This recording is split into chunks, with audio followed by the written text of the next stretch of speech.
So here we are at the stage that was built about 4 years ago by mostly Mark Wishamgrad, and a group of others. And someone was just visiting the garden and talked about how much she enjoyed listening to the musical events from her window across the street. Anyhow, this is all kind of common area. There's a lovely peony that comes up, and it looks like it's in pretty good shape. And various things. This is kind of still very much an undefined area. One of the things that I've been wanting to do is on my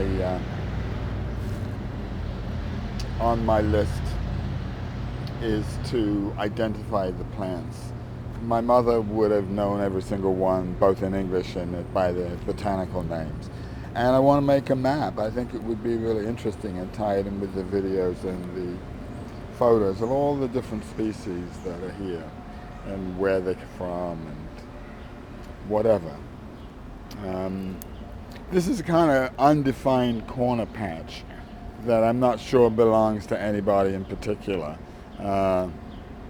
Somebody, I think her name may be Margaret, but maybe not, who has spent a little bit of time with this plot, but not very much. And here is, I hope I'm getting in what I'm seeing. Yeah, Ben and Alana's plot. It was their first year of gardening last year, and they were just here a few minutes ago, getting ready for this year, harvesting a leek that had wintered over. So this was really, I think, taken care of by a couple of very active gardeners, and then they dropped out of it, and someone called Blue has taken it over, and he's very energetic, plants a lot of tomatoes and peppers and stuff like that. And this plot is taken care of to the extent that it is by a group from Synergia, which is a local,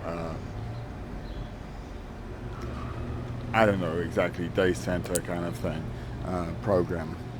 And this one belonged to Lulu last year, and things didn't really work out for her there, and so she's moved to another plot. And Cece has this. It's mostly Cece's daughter who enjoys being in the garden. And Olvito grew a few tomatoes and things, and peppers. And then this is the plot that I've been using, or it actually belongs to Mark, but he hasn't been active. I really mostly built up the soil, and it's like, 5-6 inches deeper than it was, mostly from the compost, which more. And this is Liz's garden. She's just planted those pansies and put those little stones around here, and a lovely lavender bush that may want to be trimmed back a little bit. And I think those pansies are new too. So she wasn't able to get in the garden much because of the problems with the key, which hopefully have now been resolved. This is Monica and Paul. It's mostly Monica who works here, and over here is an area where they grow clover for their guinea pig, and this is like a little sort of, again, somewhat undefined. I don't think it really has been assigned to anybody. Monica maybe takes a little care of it.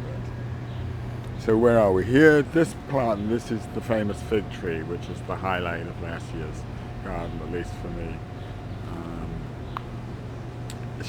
Jesus has just taken over this plot and put a little really nice stone circle around it. And so he's going to grow a few things and take care of the fig tree. And then I think this mossy path is, well, this is the boundary between Monica and Paul and Ira and Patrick.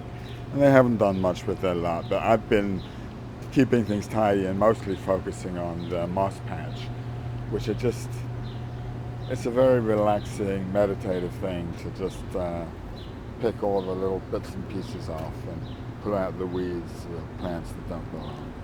So, and then this is my real home here, the compost pile, the compost piles. There's always at least 3 for me. And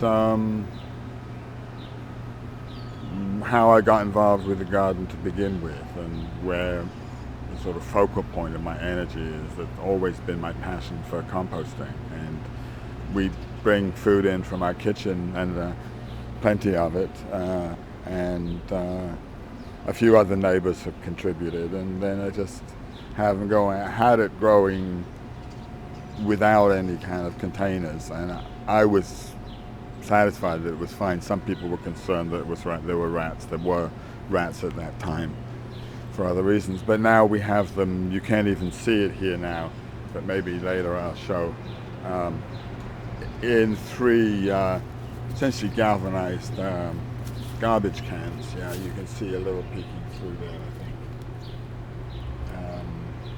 That are covered over, partly for aesthetic reasons, and in the winter to keep the compost warm.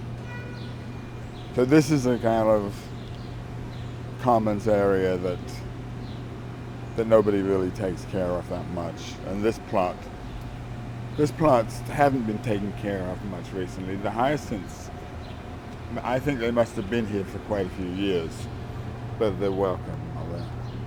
Not necessarily the footprints across the garden. And this is, again, one of the other little moss paths that I love so much. I'll show some of the moss on the paths, but I'm going to stop for a minute.